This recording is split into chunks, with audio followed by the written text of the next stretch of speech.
Hello, welcome back to another video. This week's gonna be a little different because it's Friday night and I did not get to the comic book store this week, but I still read some stuff. I actually decided to bought a couple issues that I was gonna pick up at the shop. I bought them digitally just because I wanted to talk about them and stick to my Saturday schedule if I can. But anyway, so I picked up, I read two issues this week, and they were the two issues that were on my pull list. There are a couple things that I think I want to pick up when I go to the shop if they're still there. But the two things that I had on my pull list were Falling in Love on the Path to Hell, number 5, by Gary Brown and Jerry Dugan. I think I got that right this time, finally. I think we're getting there. Terrible with names. But anyway, so this is the kickoff to the second arc of the story. Now, the first 4 issues were it's a story of I talked about it before so far the first couple issues, but it's the story of two warriors. There's a Ronin named Asami. I wrote down the name because I'm terrible with names. But she's a Ronin from Japan, and a gunslinger. His name is McGrath, and the story started out with they're had two violent lives. They died at the same time, and they both ended up in this kind of limbo world which has not fully been explored. It's just kind of this, from what I remember from the issues that I've read so far, is that it's kind of a vague, this limbo area, and they encounter a bunch of different people that are currently living there, they're existing there, and they're all kind of violent warriors and people with a violent past that have ended up here in this limbo. And as you can imagine, the what exists there, being that they are violent individuals, the people that are there, they kind of have factioned off, have kind of taken ownership of the different areas of limbo, and they try to use the new people that are arriving in this limbo for their various means. Like they just draft them into to their faction to kind of be the ultimate power in this limbo area. But the first 4 issues, it's essentially it's called Falling in Love with the Path to Hell. So surprise, surprise, it's how Asami and McGrath kind of partner up. And as we kick off I kind of thought the 4th issue was probably the weakest that I had read thus far. It was kind of like a quieter issue, but then this one I really enjoyed. I really enjoyed it again, and I didn't say I did not enjoy the 4th issue. It's just the ebbs and flows of the story. That was just kind of from what I remember, and this is why I should always read things twice. But it just kind of didn't hook me as well as the first 3 did. But anyway, this one it's great. I really enjoyed this one again, and it sets it up that now that they are together and then they're kind of partnering up to go against the various factions that are in this limbo world. And it's them kind of coming to terms with each other and learning about each other and how to partner up. There's Asami knows some English, so there's not a complete language barrier. But there's this 1860s gunslinger and this Ronin from Japan. The issue starts off with, it talks about her existence and her life before she set off to become a Ronin. And that was very interesting. I enjoyed that kind of learning more of her backstory. And then the rest of the issue is kind of Graith and Asami kind of showing their daily life. And as they've cornered off a cave in the limbo that they've kind of made their home.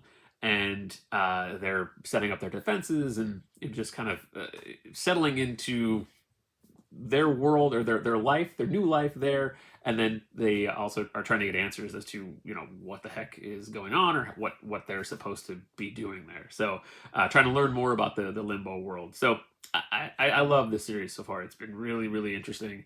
It's the exact kind of thing that I would gravitate towards. The historical aspects of it with characters from different time periods, and just a cool a cool story. So yeah, I can't recommend that one enough.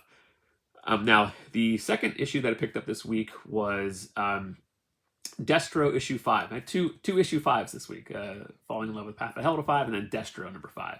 Now, Destro is the end of all of the miniseries that lead up to GI Joe, the ongoing GI Joe title that comes out next month in the Energon universe. And I thought Destro was I like how it wrapped up, and I talked about it before when I talked about Scarlet. I just was more engaged with the story in Destro, partially because I've always loved the character of Destro. I thought the Crimson Twins, Tomax and Zaymot, were always interesting, and of course there's Cobra Commander, and now this kind of. So I also talked about this in Scarlet, where I said it was kind of a straightforward story. This was also it had more twists and turns, but it was pretty much the story that I thought it was going to be.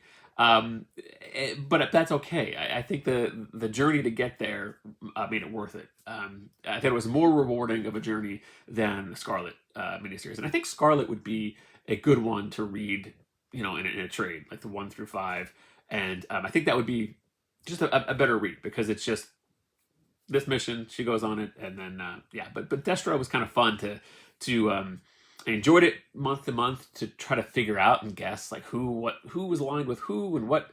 There was the character of Chameleon throughout, and it's who was Chameleon.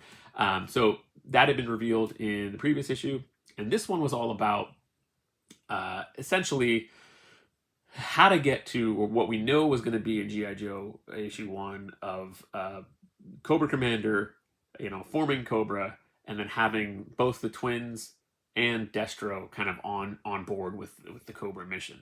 It started out in the miniseries where Destro and Cobra Commander were on a pretty rocky relationship. There's still there's still that element of it, which has always been the Cobra Commander and Destro dynamic.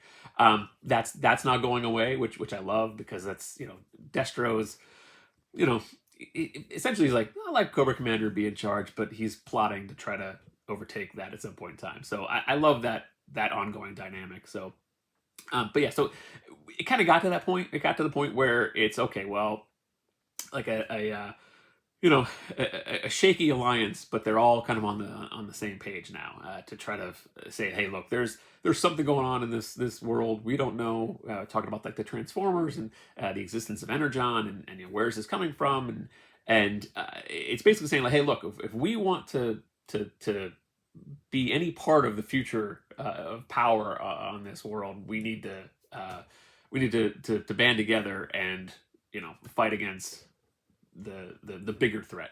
And I remember watching some reviews and people talking about the Cobra or the GI Joe side of things and the Transformer side of things, and like where in the timeline are these happening, because some major things happen in the Transformers series that you would think like that has to get the attention of the major players and like the military, GI Joe, like all those characters, but this kind of basically it lines up. So the end of the second arc of Transformers at issue 12, there are some things that happen in that issue, and you kind of see those events at the end of Destro issue 5. So it's basically the second arc of Transformers is lining up with all of the Prelude miniseries for GI Joe, which is kind of where I thought we would end up. So it's all connected, and then GI Joe launches. So yeah, this I really enjoyed the Destro miniseries. Looking forward to reading both Scarlet and Destro again. And actually, they came out with some solicitations for hardcover collected editions of Transformers. I think it's 1 through 12, and then I think the Joe miniseries of Duke and Cobra Commander, and then the Void Rivals. So they're having their first kind of, since we're all like a year in, all the series have at least like 12 issues, combined with Cobra Commander and Duke, which was a 10 issue thing. And I think that one has the Cobra Commander, Duke, and then the Energon special had some GI Joe content. So that'll be in there as well. But yeah, I love where we're at in the whole Energon universe. I love the promise of what's to come. There's some crazy things going on in Transformers right now that kind of connect the GI Joe world. There's a solicitation or a preview for issue 14 of Transformers that is out now.